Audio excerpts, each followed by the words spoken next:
This is the tale of how the Illuminati invaded and took control of the United States of America.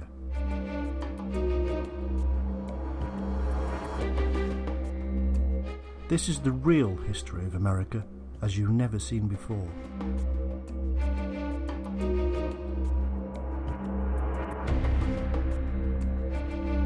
Using new evidence, we will reveal how this massive, secret organisation infiltrated the religious groups, political parties, universities, and corporations.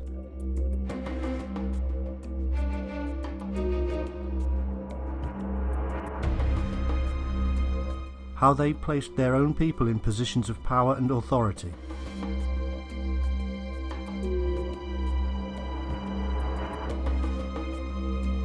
How they manipulated the minds of the masses and did it all from view.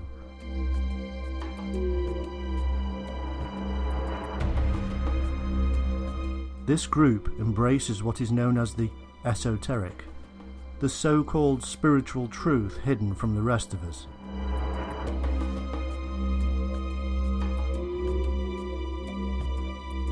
Over a vast period of time, this secretive organisation turned slowly to the dark side of these esoteric truths and utilised them for power and control.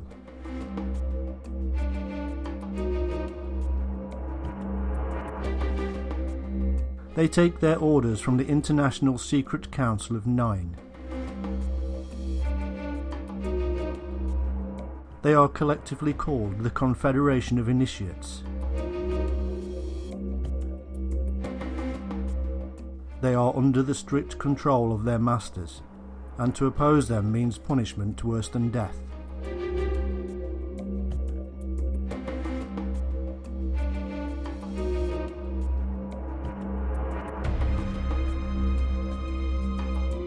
It has been this way for thousands of years, and they are working slowly, but surely, towards their ultimate goal of a one-world government, with the Nine in control.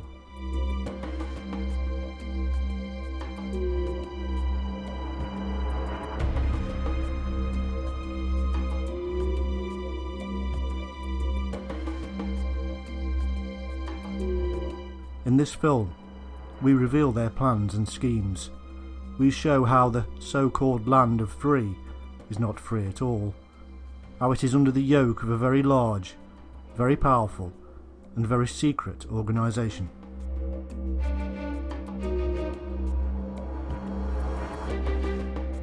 This is the Illuminati of America.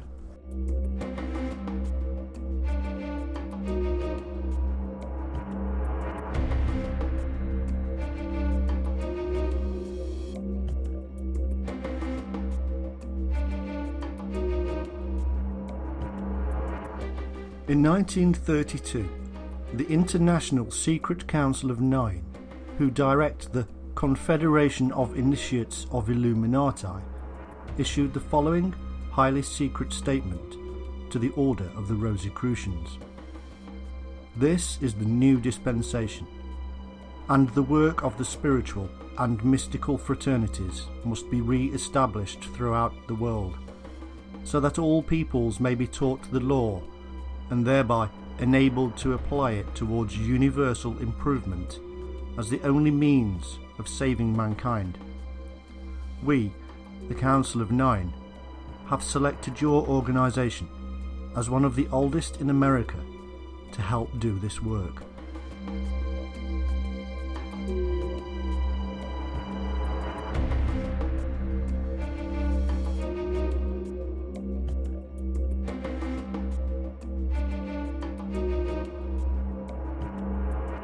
This must be brought about in such a manner that there can be no question of personal self-interest. May we suggest that you select as your method that of the pre-Christian Essenian order in which Jesus was trained, accepting in good faith all students who apply on an absolutely free will basis, instructing them in the ancient manner and permitting these students to compensate you on an exchange basis.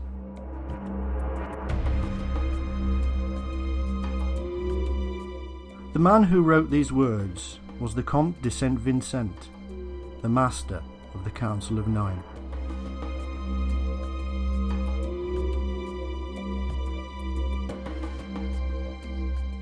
This small section reveals a great many things. Firstly, that the Order of the Rosicrucians did indeed come under the rule of the Illuminati.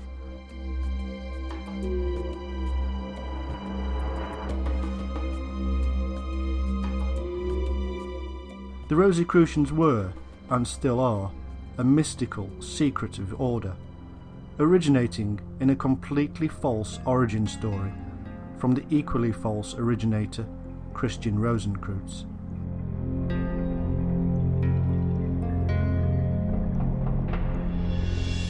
It was in fact an organisation created by the Illuminati to gather in believers and initiates.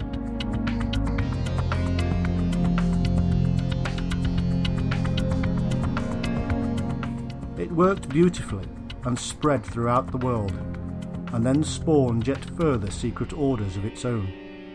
This, indeed, is how the web is created, and the real origin long forgotten and hidden.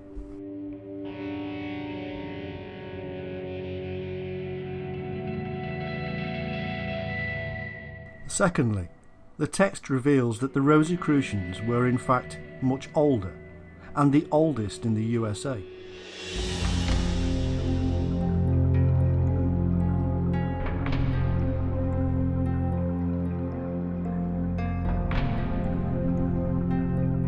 Thirdly, they were to use the old methods from the Essene.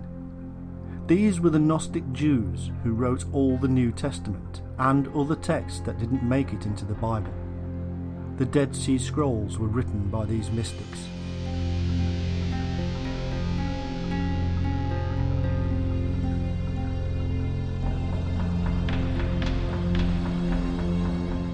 They themselves had their own origins in the much older Egyptian, Syrian and Eastern cults.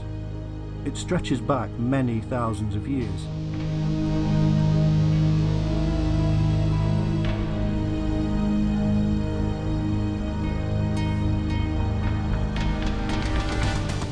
Fourthly, they were not this time to be too choosy who they allowed to join.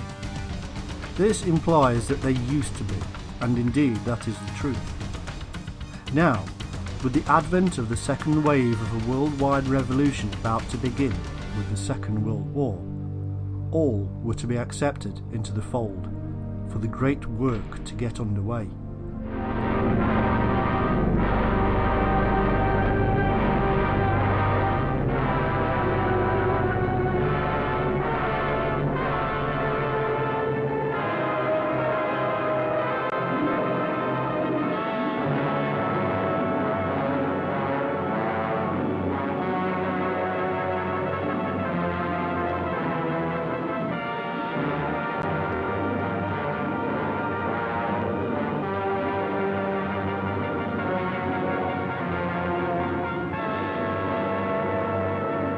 Years of hard training and actual battle experience in Spain and Poland had made the German army look invincible.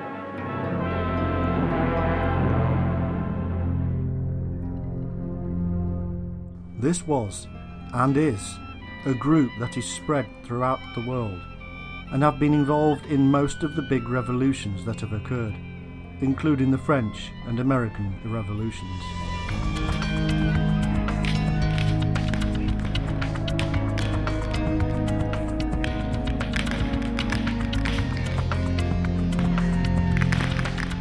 Dr. Randolph was a man who investigated the order at the time this text was written. He stated, "Many, though by no means all, the alchemists and hermetic philosophers were acolytes of the vast secret brotherhood which has thrived from the earliest ages. The members of this mystic union were the Magi of old, who flourished in Chaldea ages before. They were the original people of Saba. They were the men who founded the Semitic civilizations. Of this great brotherhood sprung Brahma, Buddha, Lhotse, Zoroaster, the Gnostics, the Essene, and Jesus, who was himself an Essene. preached the sacred doctrine of the fountain of light.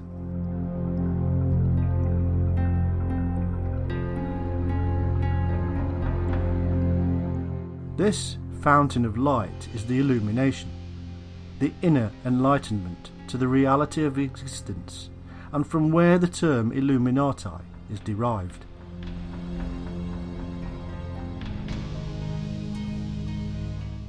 He continues, "They were the men who first discovered the significance of fire. The transcendent light now illuminates the world. Comes from the torches which they lighted at the fountain when all light streameth upon that mystic mountain of initiation.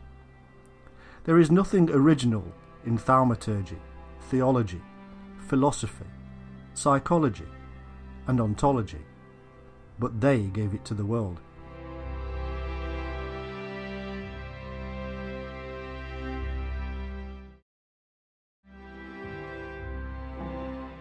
Dr. Randolph here reveals the full extent of the Illuminati, that they are secret, spread throughout the world, originated religions, and saw their origin in the illumination of the mind, from philosophy to psychology.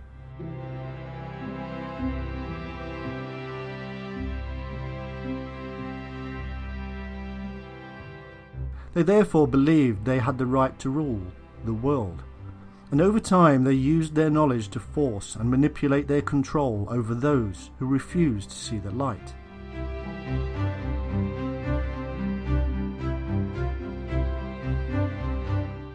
They were right, everybody else was wrong, and their own doctrines stated such, and gave them the right, power, and knowledge to manipulate man.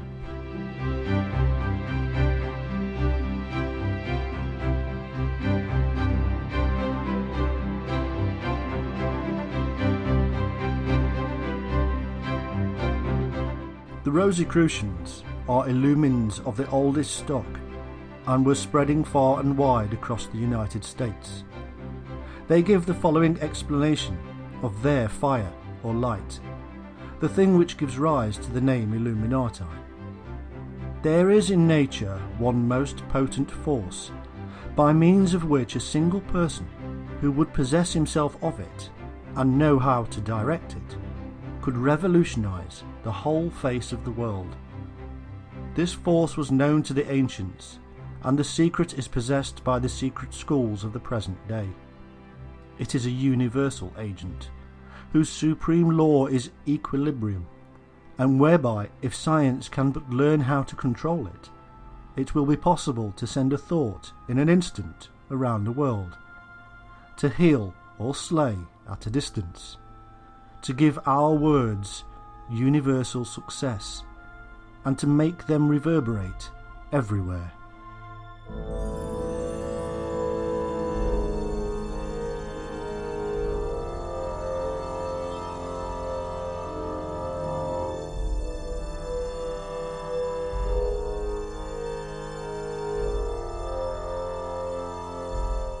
Strong beliefs indeed, and yet we must also realise that these people often speak in parables. They don't always mean what they say.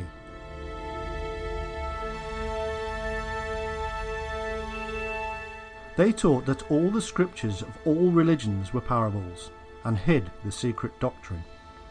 The truth of the scriptures to them is that there was not just one Christ, but all are capable of being the light on earth. All have the hidden Christ within. A belief that runs counter to the established church, and was therefore hidden.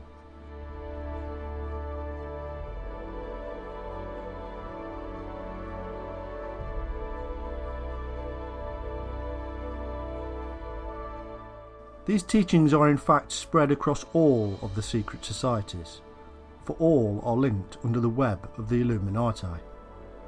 All were created directly or indirectly by them.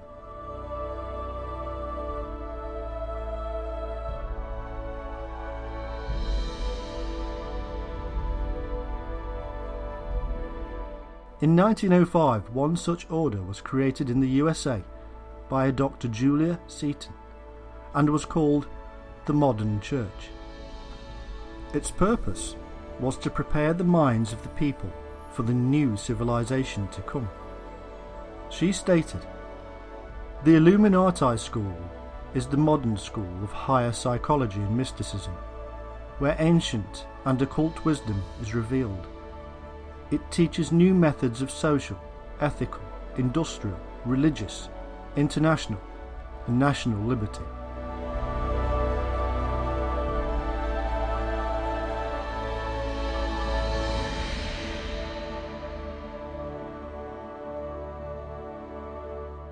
Here is revealed their belief again, that they are higher and therefore above all. They will teach the rest of us about their ways, because obviously we need to know.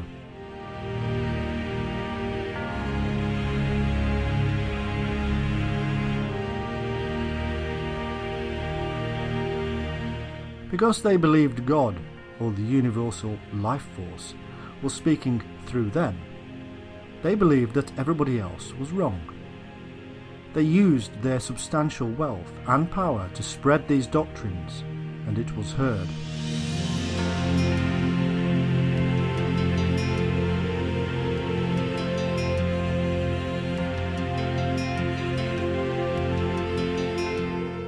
They called mankind to join them. Anybody who did not was obviously not listening to the voice of the universal spirit within them. Those who heard the call and joined were chosen, special. Similar doctrines we would hear again at the dawn of the Second World War.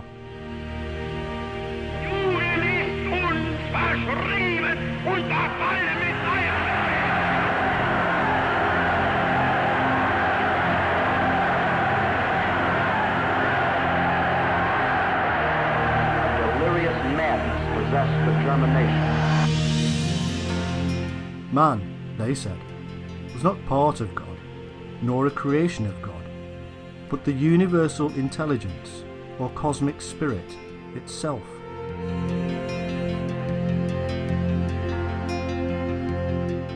The purpose of this system was simple. It was to take away the individualism of the follower.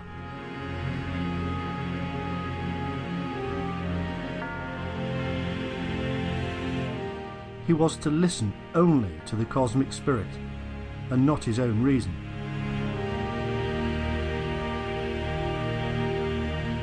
Through the various initiations, members of these cults are washed clean of their own mind and given a new one.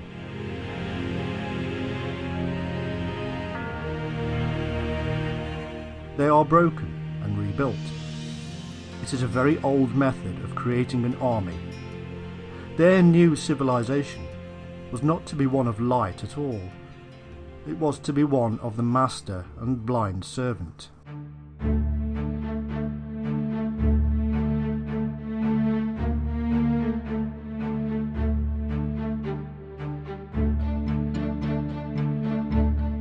Confuse and then make clear.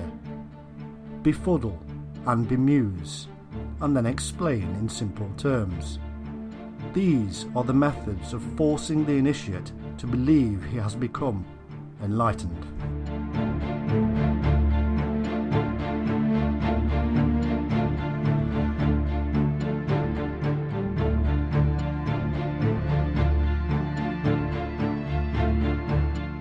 By 1925, a new messiah was launched upon the Americans. He was a Russian by the name of Nicholas Roerich, a painter, philosopher, and supposed scientist. In Russia, he had achieved greatness and was adored by many. He was then invited to the USA. In 1922, he established the Corona Mundi, the core Earth. He started to teach his ideology of a new era, another name for the New World Order, the new civilization, but the same old story.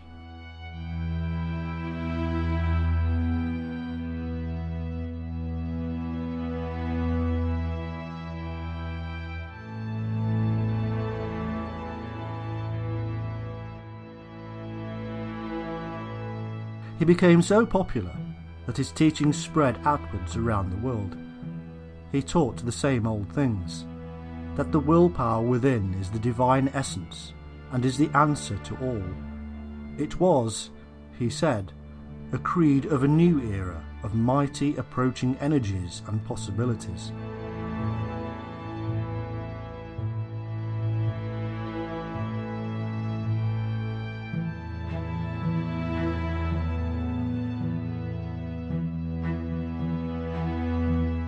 The sheep listened and followed yet again.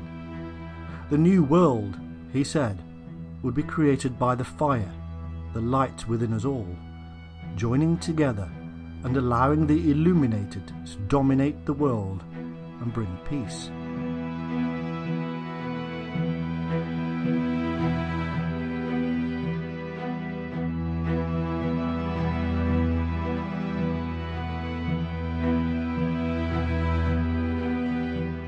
Any who did not listen were simply negatives. The world would be dominated by the Illuminati.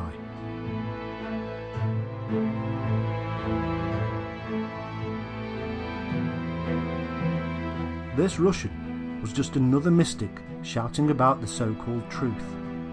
No scientific backing, no evidence, no proof was needed for such mystic statements. He was, however, a member of an organisation that was trying to enlighten the world to their new world order.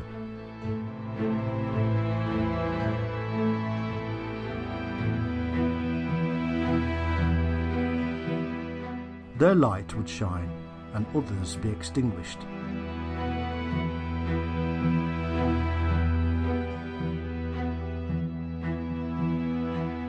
Much of this is not secret. Indeed, it was spread to all who could hear. But the truth behind the purpose of all of this was hidden.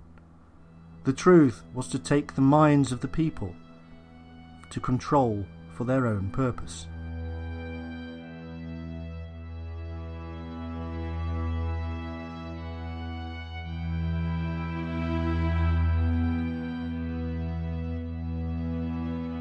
Through people such as Rurik and Madame Blavatsky of the Theosophists, the word was heard and spread into the higher authorities of the land. But this was in fact just a reinvigoration of what had already come before.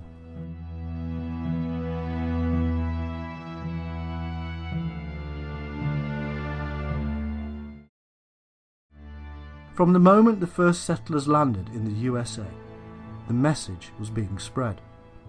The fraternity of the Freemasons was deeply rooted within government, military, religion and commerce. The Freemasons absorbed, cultivated and spread the mystic light, the messages of the Masters and the Council of Nine.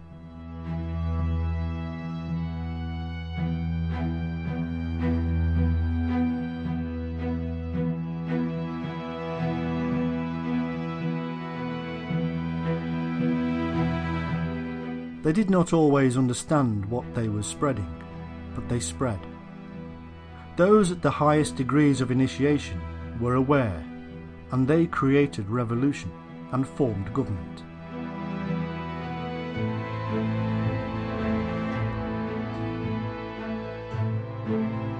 These are just ants doing the Master's bidding, the army that is called to revolution, to fight.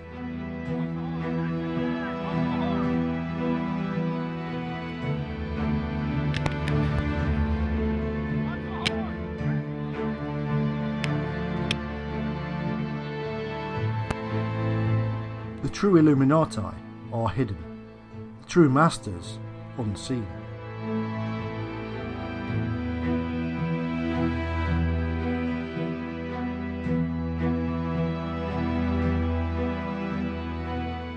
Who were the Masters? In 1912, the Theosophist Annie Besant wrote, "A Master is a term applied by Theosophists to denote certain human beings who have completed their human evolution, have attained human perfection."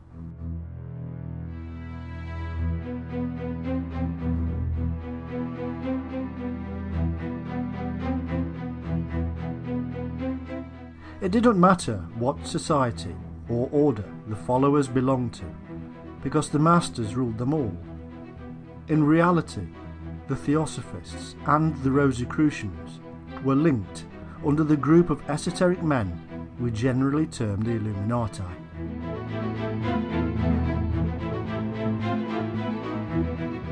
They were all fed from the same trough.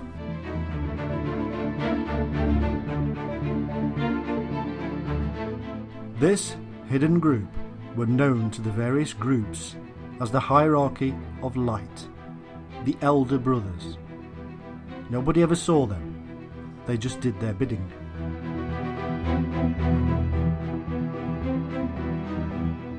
Under these men were the 7 masters of the Great White Lodge. These had their hands on the reins of government. They controlled whole continents. They guided destinies, inspired statesmen and rulers to action, governed over many orders and groups. Each master had a name, for there was no face. Jupiter, Moria, Humi and more. The history of one of them was known, even if his real name and location was not. He had been educated at a British university, was widely read, and was in charge of revitalising the ancient philosophies.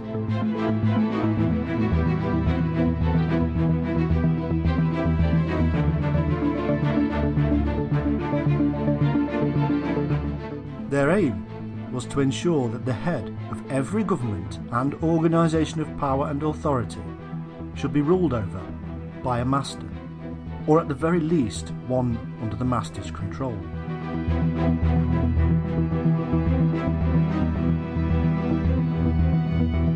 They were to gather in anybody who showed an interest in seeking the Force.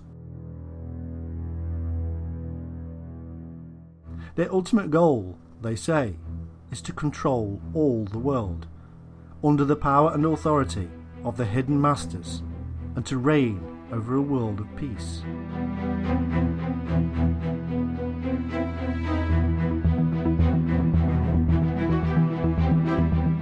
Only by ensuring that all human minds succumb to the will of the light or fire will true peace come about.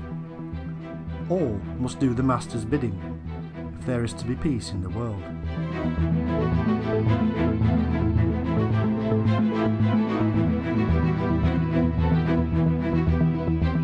Through their various means of establishing this authority of the light, they reduce man down to a shell. By means of pseudo-yoga, the pupil's personality is in turn withdrawn from the physical body until, they say, the man recognises himself as a part of the master's consciousness. The master is only interested in a man from the point of view of his usefulness and his capacity to learn.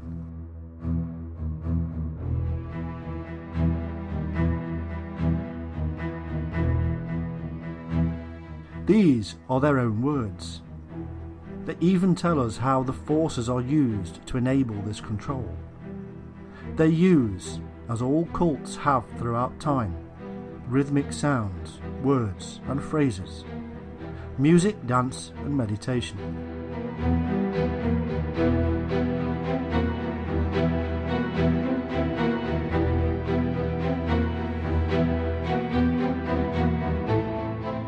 These methods remove obstacles in the mind. The rhythmic nature, they say, allows true nature to flow. In essence, it is nothing more than a method of hypnotism, and it is used in churches, Masonic lodges, and all secret societies. The effects are global, for all men are the same natural being.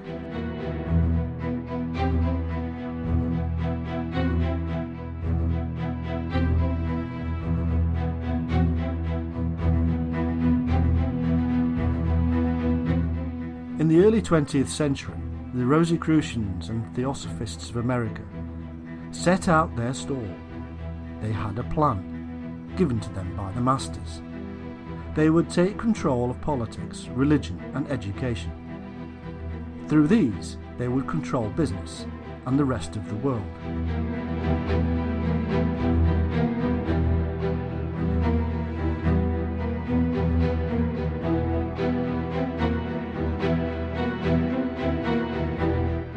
America, by the time they had finished, would be the world dominant power.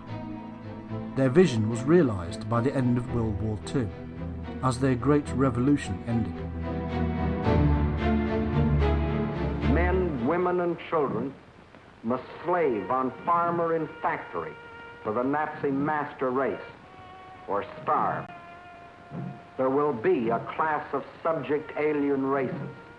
We need not hesitate to call them slaves. French children were to grow up on such inadequate food that many would reach the age of 12 before they grew new teeth. And for any attempts to protest against these restrictions, thousands of innocent French civilians would be executed. This was the price the French were to pay as they signed the armistice. And the master of the master race must go to Paris to tour the streets of what was once the City of Light. You notice no cheering crowds here to welcome in the new order.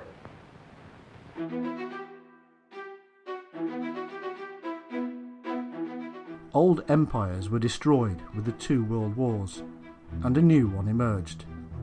Their plans were succeeding.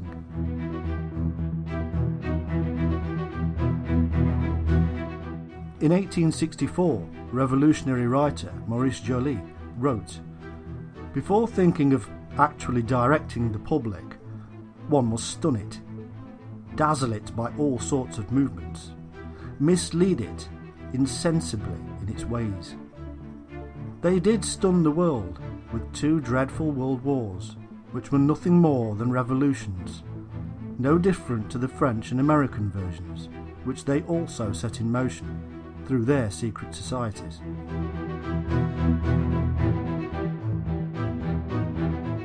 In the early 20th century, one of the 9 masters actually said, "Experiments are being made now, unknown to the subjects themselves, that people in many civilized countries are under supervision, and a method of stimulation and intensification is being applied, which will bring to the knowledge of the great ones themselves a mass of information that may serve as a guide to their future efforts for the race. Especially are people in America, Australia, India, Russia, Scotland and Greece being dealt with. A few in Belgium, Sweden and Austria are likewise under observation. Schools have already been started. When they are firmly grounded, when they are working smoothly and with public recognition, and when the world of men is being somewhat coloured by them, when they are producing scholars, workers, politicians, scientists and educational leaders who make their impress on their environment, then mayhap will come the true occult school."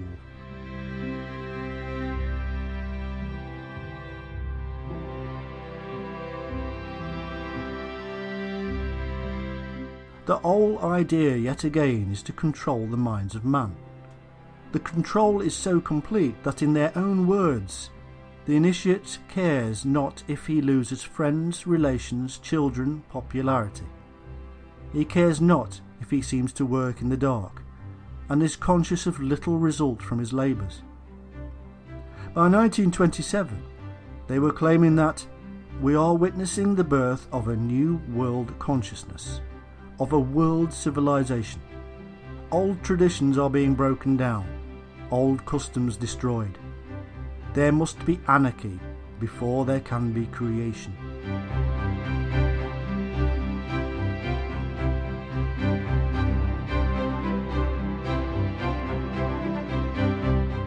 Their workers are necessarily cultured and widely read. They do not regard their country and political affiliations as of paramount importance. They are equipped to organise, slowly and steadily, that public opinion. The biggest work for them, they predicted, was to be the mid-1930s. It was to be the time of anarchy before the calm.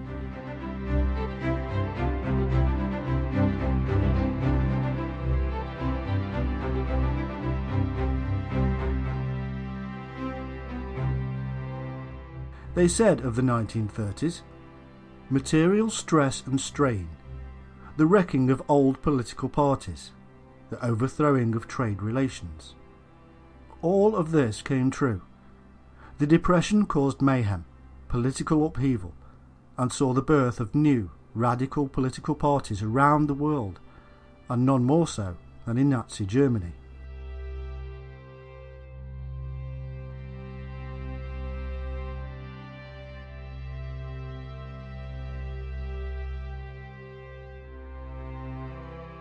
All of this was needed, they said, to demonstrate the necessity of establishing a spirit of international dependence and interrelation, so that the nations would be politically forced to realise their isolation, separateness, and the cultivation of national egoism must go.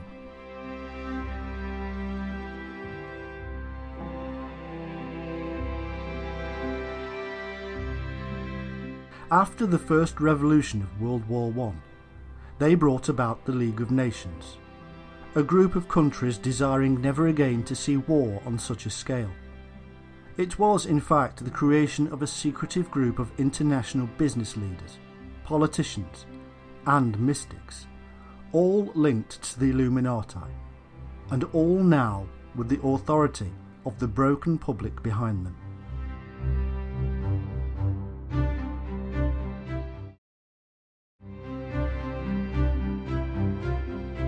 Phase 2 would be started by these same people in the 1930s, as Hitler was founded, funded, and sent on his merry way to create mayhem.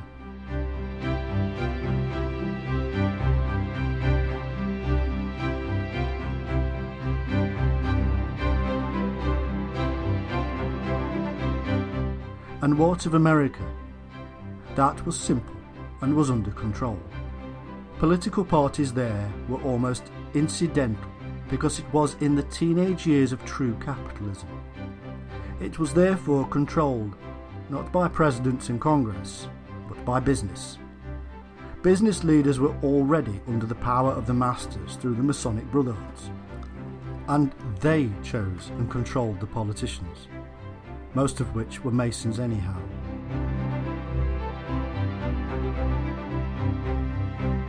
The Masons were directly under the influence of the masters. Job done.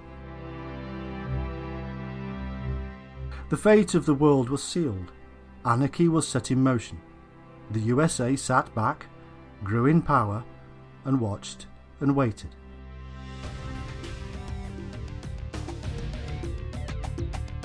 They then jumped in at the perfect moment and brought the might of that wealth and industrial power to bear. The world blew a sigh of relief and shouted, "Never again."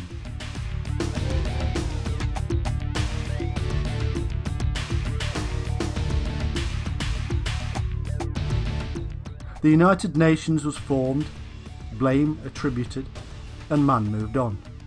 In a few short years, a disparate world had been forced to join together at the same table. It was unprecedented. It was predicted. It was planned.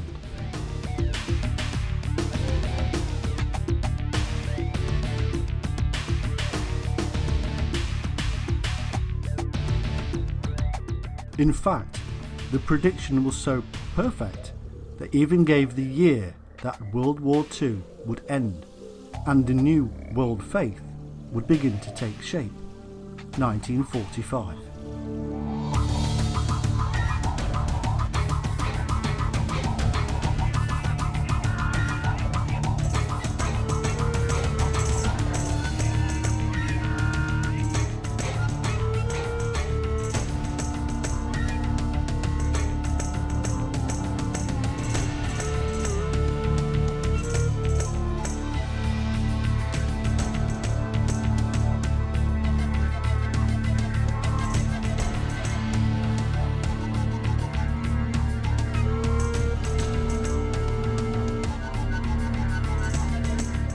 The United States was called the New World for a good reason. It was to be the place from which the New World Order would be created. This plan was centuries old. The old world of Europe its monarchies and religions would be left behind, and the enlightened minds of a United States created.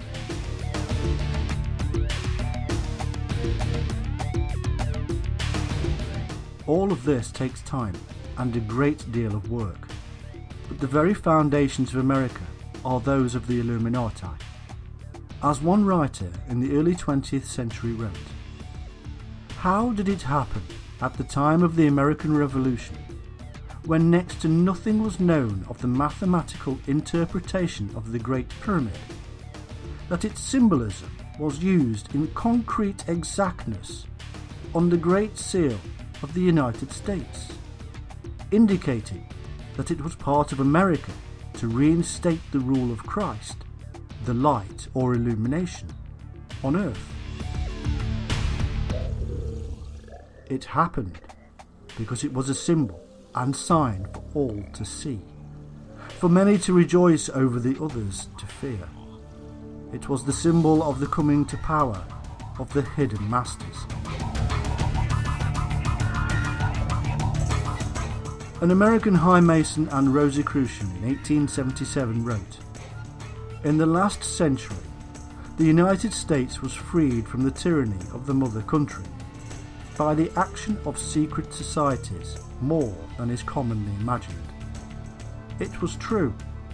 All of those in positions of power and authority on all sides of the American Revolution were in fact brothers of the same lodges and fraternities.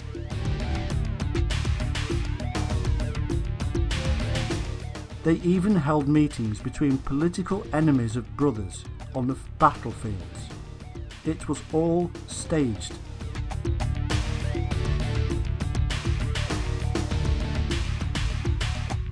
It was staged again, but pushed out into a wider world in the 20th century World War revolutions.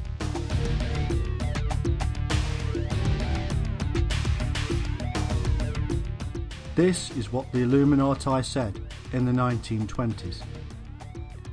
"Do you know that there are men and women in the United States who are able to look into the immediate future with transcendent vision and discern accurately a complete metamorphosis of our present institutions along more wholesome lines? This means, in plain language, that they can see what improvements in our political and economic order are going to arise from this present period of distress and turmoil."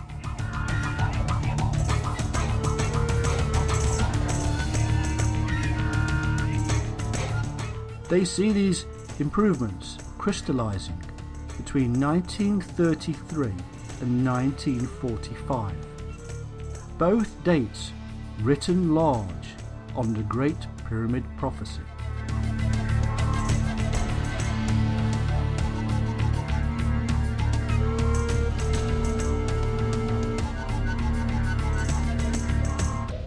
"1933 is the year that Adolf Hitler came to power. 1945 is the year his reign ended."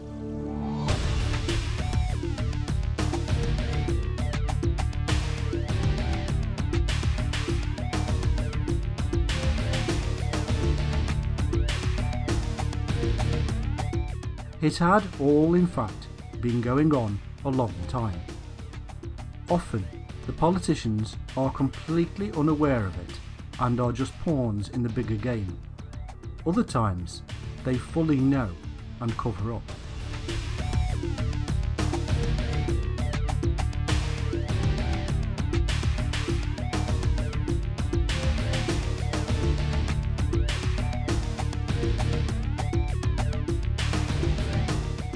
George Washington, who was himself a Freemason, wrote, "It was not my intention to doubt that the doctrines of the Illuminati and principles of Jacobinism had not spread in the United States. On the contrary, no one is more truly satisfied of this fact than I am."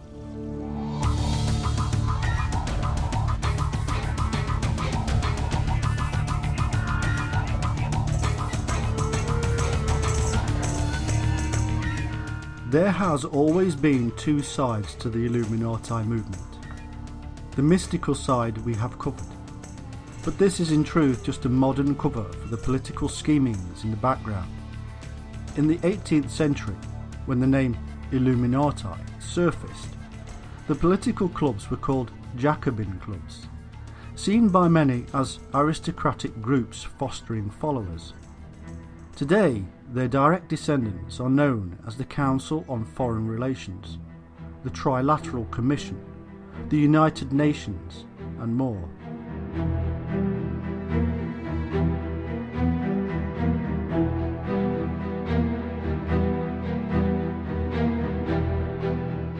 All of these can be easily traced back to those earlier groups.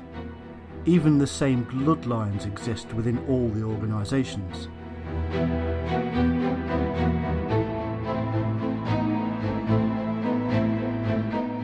They plan and scheme and throw up congressmen, senators and presidents and place them where they are needed. Through the vast wealth and media power, they manipulate the masses to carry out that fakery they call democracy.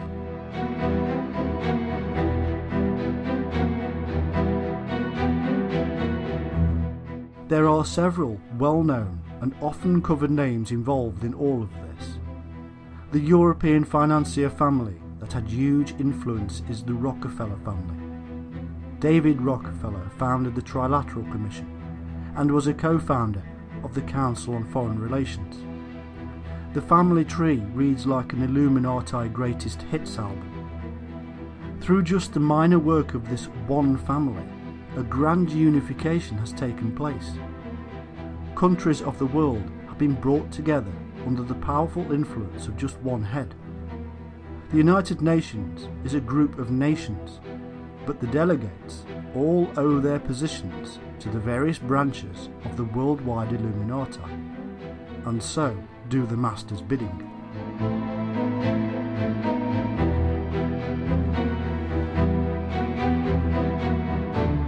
What the Illuminati cannot make happen through influence, they bring about through revolution. The United States was the major game player in World War I and II. Woodrow Wilson's 14-point plan after World War I held within it a veiled attempt to get all nations to surrender to their sovereignty.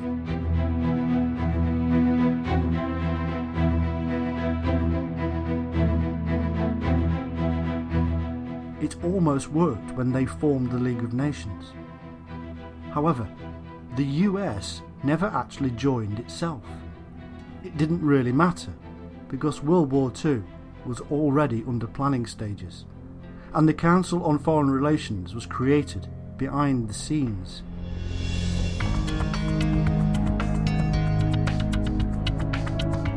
This is an almost country-sized secret society in itself, plotting and planning on our behalf.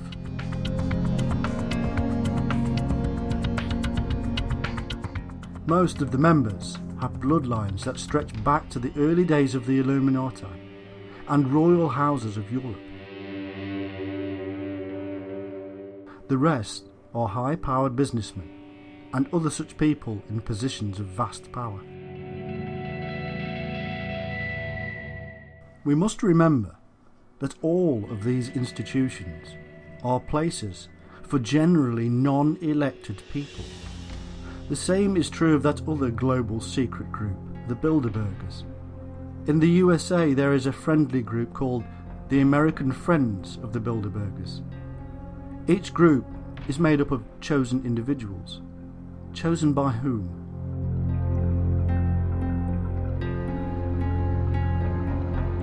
Somebody here has the power to choose people who already have amazing power. Surely, in a so-called democratic nation, the people should be informed of what, who, and why. The Bilderberger is made up from the world of international banking political circles, and business, and professional people. They hold top secret meetings annually to promote internationalism, to promote a closer union, a one-world agenda.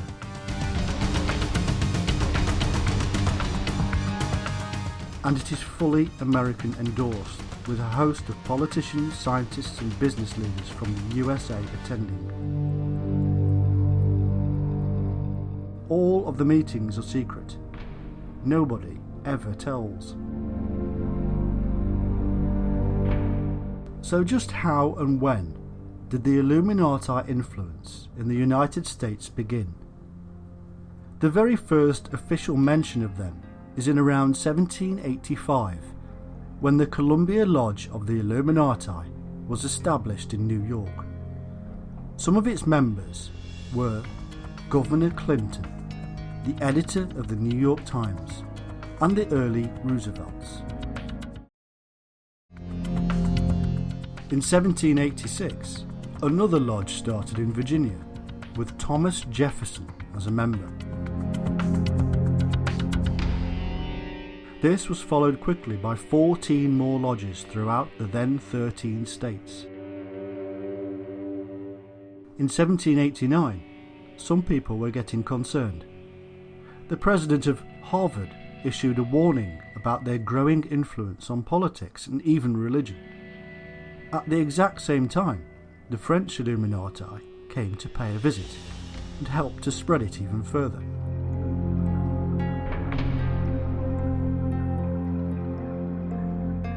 George Washington was so worried about the Illuminati and its influence that he said it would shake the government to its foundations. Both Washington and Adams lobbied Congress to protect the US from conspiracy.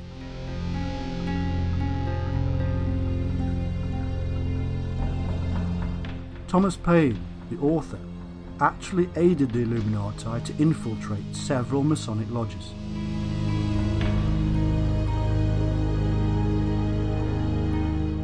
By 1798, the Reverend Jedediah Morse in Charleston, South Carolina, preached a sermon about the Illuminati.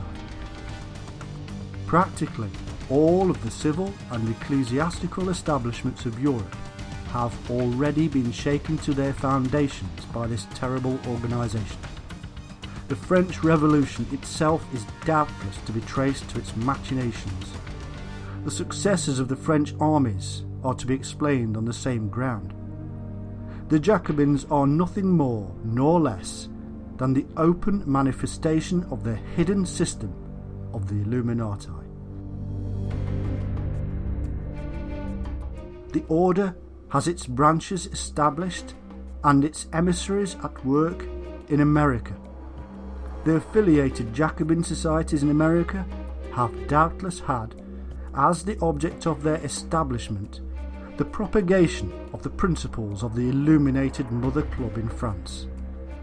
I hold it a duty, my brethren, which I owe to God, to the cause of religion, to my country and to you at this time, to declare to you, thus honestly and faithfully, these truths. My only aim is to awaken you and myself a due attention, at this alarming period, to our dearest interests. As a faithful watchman, I would give you warning of your present danger.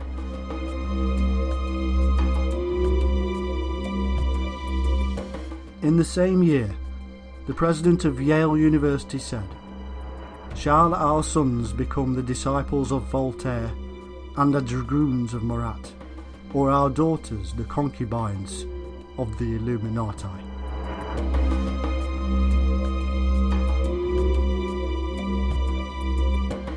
Thomas Jefferson, a member of the Virginia Lodge of the Illuminati and a Mason, helped the Illuminati to infiltrate the New England Masonic lodges. Also in 1798, the Reverend Snyder, a Lutheran minister, wrote to President Washington expressing his concern about the Illuminati infiltrating the American Masonic lodges. Washington wrote back, "I have heard much about the nefarious and dangerous plan and doctrines of the Illuminati. Shortly before his death, Washington issued 2 dire warnings about the Illuminati.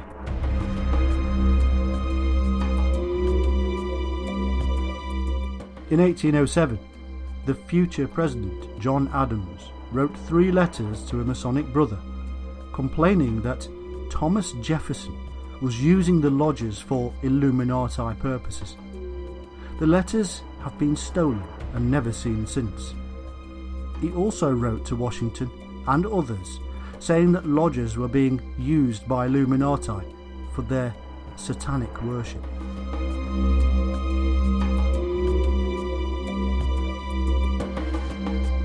Rumours also circulated that Benjamin Franklin was Illuminati, but most of the focus and hatred was directed at Jefferson, who the Reverend Morse called an Illuminatus.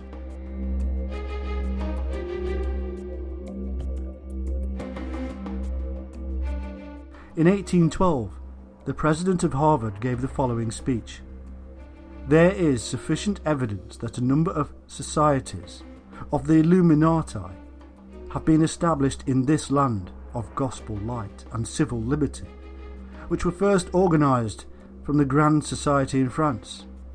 They are doubtless secretly striving to undermine all our ancient institutions, civil and sacred. These societies are closely leagued with those of the same order in Europe. They have all the same object in view. The enemies of all order are seeking our ruin. Should infidelity generally prevail, our independence would fall, of course. Our republican government would be annihilated."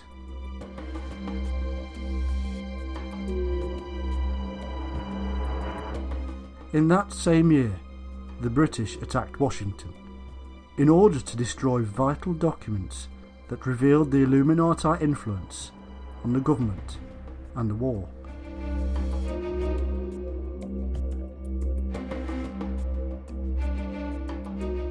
In 1829, the British Illuminati were giving speeches in New York.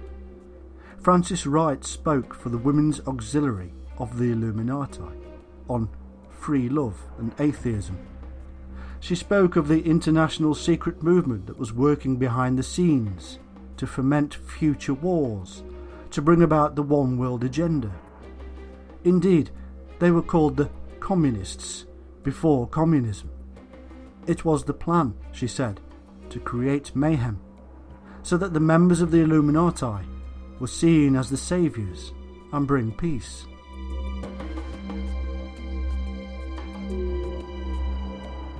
In 1843, the poet Heinrich Heine wrote, "Communism is the secret name of this tremendous adversary, which the rule of the proletariat, with all that implies, opposes to the existing bourgeois regime.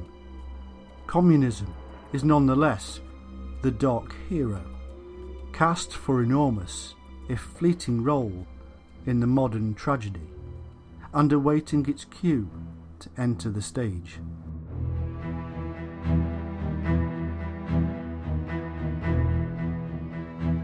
At the same time, the editors of the New York Tribune and New York Sun were working with the Rothschilds on a secret Illuminati committee. It is believed the committee was all about the running of America from behind the scenes.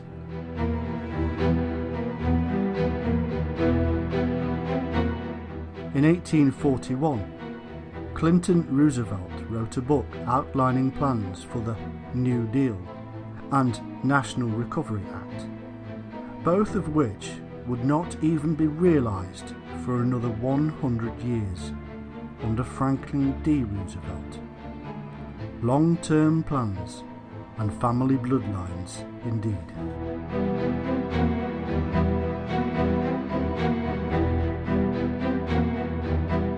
In 1835, the Illuminati set up yet another front organisation called the Loco-Foc Party. It was used over a period of 10 years to influence other political parties and institutes many of the socialist ideals that conservatives still hate to this day.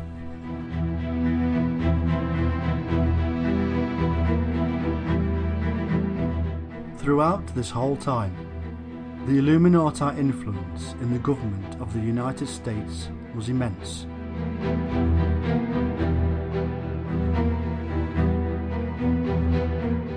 From the Constitution to the political structure, it was a massive political influence, and still is.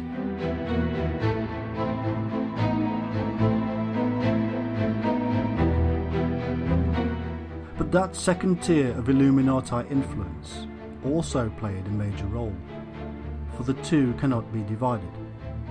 The mystical side of the Illumins is clear to see even to this day, because of their huge influence. From the sacred geometry of Washington, D.C., to the all-seeing eye on the dollar bill, the sacred symbols of Illuminism are everywhere for those with the eyes to see.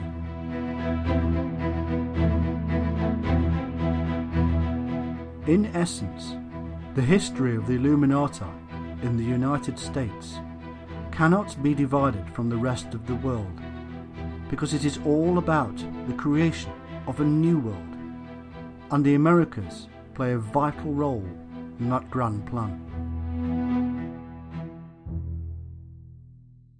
They started many thousands of years ago in the mysterious cults of Syria and elsewhere.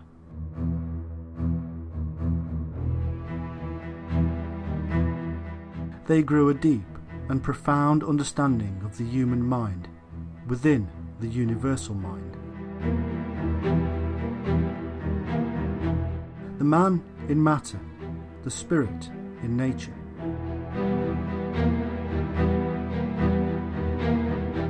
Through the use of drugs, meditation, dervish and other means, they tripped the light fantastic and began a journey towards the light.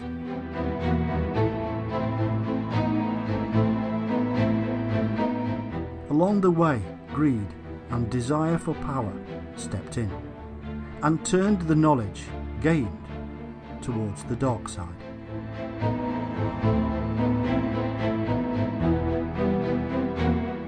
Over vast periods of time, power was jealously guarded and grown. But man is a chaotic being, and power a strong pull. They didn't always have it their own way, and fought many battles for control. Over time, they have brought down governments, royal dynasties, and religions. They have thrown the world into the desperate pit of warfare, and then they have offered us peace and calm on their terms. They have grown wealth so vast that it staggers the mind. Nobody now is in a position to truly fight them, or has enough knowledge to truly reveal them. That is why they are the enigma we know as the Illuminati.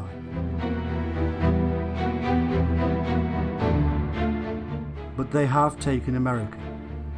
They do own every large institution, every large business. Their men and women are in the highest offices of the land. All listen to the Master's voice, talking to them through the eons of mysticism in a political world of power. Next time you cast your vote, just ask yourself why you bother. You are given two choices, as always. Left or right, it does not matter. Both are under the yoke of the Masters.